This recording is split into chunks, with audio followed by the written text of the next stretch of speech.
Hello student, good morning, જય શ્રી કૃષ્ણ. કેમ છો બધા? મજામાં ને?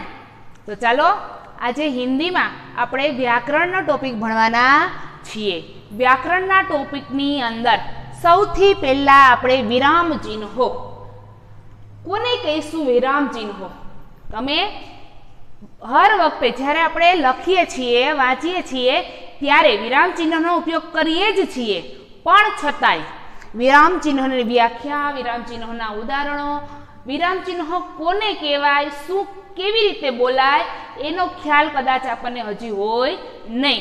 તો આપણે વ્યાકરણના ટોપિકની અંદર સૌથી પહેલા વિરામ ચિહ્નો ભણીશું. તો વિરામ ચિહ્નો જ્યારે આપણે ભાષા બોલીએ છીએ ત્યારે કુલ 8 પ્રકારના વિરામ ચિહ્નો છે. પ્રશ્નવાચક, પૂર્ણ વિરામ, અલ્પ વિરામ, आश्चर्य सूचक, योजक चिन्ह, निर्देशक. हिंदी के अंतर्गत कुल 8 विराम चिन्ह है. तो विराम चिन्ह किसे कहते हैं? सबसे पहले तो हम विराम चिन्ह की व्याख्या समझ लेते हैं.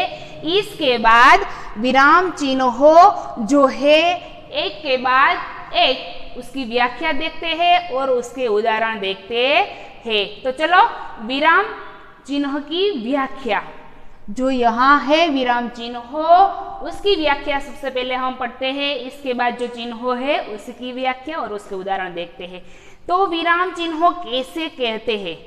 तो किसी भी भाषा को बोलने, पढ़ने और लिखते समय, बोलते, पढ़ते और लिखते समय, किसी भी भाषा को बोलते, पढ़ते और लिखते समय अर्थ को स्पष्ट करने के लिए, कोई भी अर्थ हो उसको स्पष्ट करने के लिए वाक्यों के बीच या अंत में रुकना पड़ता है. जब हम कोई भी वाक्य बोलते हैं, लिखते हैं या पढ़ते हैं तो उसको स्पष्ट करने के लिए किसका उपयोग होता है? तो उसको स्पष्ट करने के लिए वाक्यों के बीच रुकना पड़ता है और लास्ट में रुकना पड़ता है, तो उसको विराम चिन्ह कहते. इस रुकावट के संकेत देने वाले लिपि चिन्हों को, यह रुकावट के चिन्ह जो देते हैं वह लिपि चिन्हों को विराम चिन्ह कहते हैं. तो किसे कहते हैं विराम चिन्ह? जब किसी भी भाषा बोलते, पढ़ते या लिखते समय उसके अर्थ को स्पष्ट करने के लिए वाक्यों के बीच में या अंत में रुकना पड़ता है. इस रुकावट के संकेत देने वाले लिपि चिन्हों को विराम चिन्ह कहते हैं. तो सबसे पहले मैंने बताया था ना कुल 8 चिन्ह है. इसमें है पूर्ण विराम, अल्प विराम,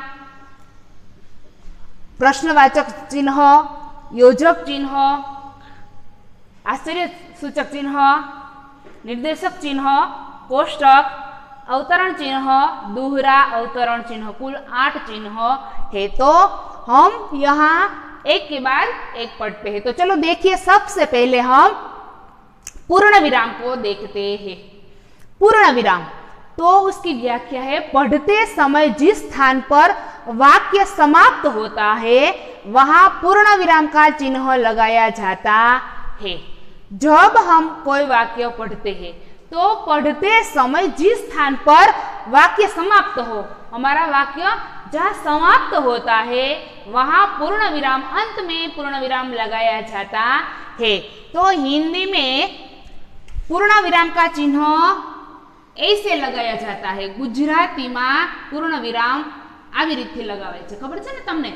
તો પૂર્ણ વિરામ ગુજરાતીમાં આને કહેવાય છે, જ્યારે હિન્દીમાં પૂર્ણ વિરામ આવી રીતે લખાય છે, ઊભી લીટી, એને પૂર્ણ વિરામ કહેવાય છે. तो पूर्ण विराम की व्याख्या है, पढ़ते समय जिस स्थान पर वाक्य समाप्त होता है वहां पूर्ण विराम लगाया जाता है, पूर्ण विराम चिन्ह रखा जाता है. तो यहाँ उदाहरण है 2. हमारे देश का नाम भारत है ना? यहाँ पूर्ण विराम, हमारे देश का नाम भारत है. कोई भी वाक्य पढ़ते समय जिस स्थान पर वाक्य समाप्त होता है वहां पूर्ण विराम का चिन्ह रखा जाता है. अहमदाबाद गुजरात का प्रमुख नगर है यहाँ पूर्ण विराम, है यहाँ पूर्ण विराम. तो वाक्य के अंत में जब वाक्य समाप्त होता है वहां पूर्ण विराम लगाया जाता है। दूसरा कोई वाक्य नहीं होता, जब सादा वाक्य होता है तब उसके अंत में पूर्ण विराम लगाया जाता है। इसके बाद है दूसरा अल्प विराम। जब रुकते हैं हम उसको अल्प, वाक्य बोलते बोलते रुकते हैं उसको अल्प विराम कहते हैं। अल्प विराम वाक्य पढ़ते समय जहां थोड़ी देर के लिए रुकना हो वहां अल्प विराम लगाया जाता है। कोई भी वाक्य हम बोलते हैं तो वाक्य बोलते थोड़ी देर रुक जाते हैं। माँ बाप, रुक गए हैं ना, माँ बाप। तो भाई बहन, जब हम वाक्य बोलते हैं उस समय, पढ़ते समय या बोलते समय या लिखते समय जहां थोड़ी देर के लिए रुक जाते हैं वहां अल्प विराम लगाया जाता है। कोई भी वाक्य हम लिखते हैं, बोलते हैं या पढ़ते हैं तो उस समय जब हम थोड़ी देर के लिए रुक जाते हैं वहां अल्प विराम चिन्ह लगाया जाता है। उसके उदाहरण है माँ, आज मेरा जन्मदिन है। माँ, यहाँ अल्प विराम का चिन्ह है, देखिए ये पूर्ण विराम का चिन्ह है, ये अल्प विराम का चिन्ह है। तो यहाँ है ना, माँ आज मेरा जन्मदिन है। आप ऐसे नहीं बोल सकते माँ आज मेरा जन्मदिन है। माँ आज मेरा जन्मदिन है, रुके ना, माँ आज मेरा जन्मदिन है। तो वाक्य बोलते समय जब हम थोड़ी देर के लिए रुक जाते हैं वहां अल्प विराम लगाया जाता है। यहाँ दूसरा उदाहरण है आषाढ़, सावन, भादो। ये वर्षा ऋतु के महीने है। ये जो महीने है वे वर्षा ऋतु के महीने है, पर हम बोलते समय वहां रुक जाते हैं, यहाँ रुकते हैं, यहाँ रुकते हैं। आषाढ़, सावन, भादो ये वर्षा ऋतु के महीने है। हम ऐसे नहीं बोलते आषाढ़, सावन, भादो। जब हम यह वाक्य बोलते हैं तब थोड़ी देर रुकना पड़ता है, तभी अल्प विराम का उपयोग होता है। तो यहाँ ये दो चिन्ह है, पूर्ण विराम और अल्प विराम। इसके बाद है तीसरा चिन्ह, प्रश्नवाचक चिन्ह। तो उसका चिन्ह यहाँ है, उसकी व्याख्या है किसी व्यक्ति से कोई जानकारी प्राप्त करने के हेतु उपयोग में लिए जाने वाले वाक्य के अंत में प्रश्नवाचक चिन्ह लगाया जाता है। किसी व्यक्ति से कोई जानकारी प्राप्त करनी है तो उसको प्रश्न पूछते हैं ना हम उसको, आप स्कूल आते हैं या नहीं आते ना, आप स्कूल आते हैं, यह प्रश्नवाचक चिन्ह है। आप घर पर है, आपके बारे में मैंने कुछ जानकारी प्राप्त की है, आप घर पर है ना, घर पर, आप स्कूल नहीं आते इसलिए आप घर पर है। तो किसी व्यक्ति से कोई जानकारी प्राप्त करने के हेतु उपयोग में लिए जाने वाले वाक्य के अंत में, वाक्य के जो प्रश्नवाचक चिन्ह है वह वाक्य के अंत में ही आएगा। वाक्य के अंत में प्रश्नवाचक चिन्ह लगाया जाता है। जो पूर्ण विराम है वह भी वाक्य के अंत में ही आता है और अल्प विराम है वह वाक्य के बीच में आता है। तो यह जो पूर्ण प्रश्नवाचक चिन्ह है वह वाक्य के अंत में ही आता है। कोई भी व्यक्ति की जानकारी प्राप्त करने के लिए अंत में जो चिन्ह लगाया जाता है उसको प्रश्नवाचक चिन्ह कहा जाता है। आपका नाम क्या है, प्रश्न पूछा है मैंने, आपका नाम क्या है, तो आप बता सकते हैं मेरा नाम यह है। आप स्कूल पर है, नहीं, तो कोई प्रश्न हम पूछते हैं इसके पीछे यह चिन्ह लगाया जाता है। दूसरा है गाड़ी कब आएगी, गाड़ी कब आएगी, आप स्कूल कब आओगे, तो ये से कोई वाक्य हम बना सकते हैं। लास्ट में प्रश्नवाचक चिन्ह लगाना है तो उसको प्रश्नवाचक चिन्ह कहा जाता है। इसके बाद है चौथा योजक चिन्ह। योजक चिन्ह, उसका चिन्ह ऐसा है, ऐसा જેને આપણે ગુજરાતીમાં આડી લીટી કહીએ છીએ, પણ આને હિન્દીમાં શું કહેવાય, યોજક ચિહ્ન। तो दो शब्द को जोड़ने के लिए योजक चिन्ह का प्रयोग किया जाता है। दो शब्द होता है, उसको जोड़ने के लिए योजक चिन्ह का प्रयोग होता है। तो यहाँ उदाहरण है, यहाँ कोई छोटा बड़ा नहीं है ना। यहाँ यह दोनों वाक्यों को जोड़ने के लिए किसका उपयोग किया गया है?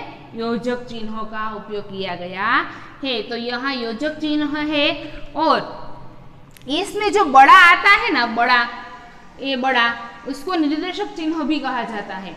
जो छोटा है, जब छोटी लिट्टी होती है उसको योजक चिन्ह कहा जाता है, ये से बड़ी होती है तो उसे निर्देशक चिन्ह कहा जाता है। वह भी आपको पढ़ना है, निर्देशक चिन्ह।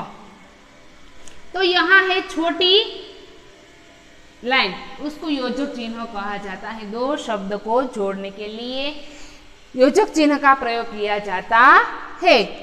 यहाँ कोई छोटा बड़ा नहीं है, यहाँ आप ऐसे नहीं लिख सकते, इसकी तो जरूर पड़ती ही है। छोटा बड़ा ऐसे लिख सकते नहीं है, इसकी तो जरूर होती ही है योजक चिन्ह की। दोनों शब्द को जोड़ने के लिए जिसका उपयोग होता है उसको योजक चिन्ह कहते हैं। तो यहाँ है दूसरा उदाहरण, सुख दुख सबके जीवन में आते हैं। सुख दुख सबके जीवन में आते हैं। और कोई भी उदाहरण हम बना सकते हैं, भाई और भाई बहन खेलते हैं। तो दो शब्द को जोड़ने, भाई बहन को जोड़ने के लिए बीच में योजक चिन्ह का प्रयोग करना पड़ता है। ये दोनों शब्द जो यहाँ है, छोटा और बड़ा, छोटा और बड़ा, ये दोनों को जोड़ने के लिए किसका उपयोग हुआ है?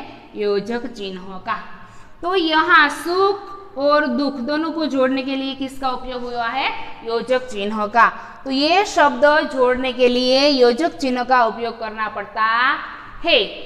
तो ये जो चिन्ह है वह आपको याद रखना है। उसको जब आपकी एग्जाम है तो मैं इसमें प्रश्न पूछूंगा, यह चिन्ह बताकर के इसका नाम बताइए, तो आपको पता ही होगा कि उसे योजक चिन्ह कहा जाता है।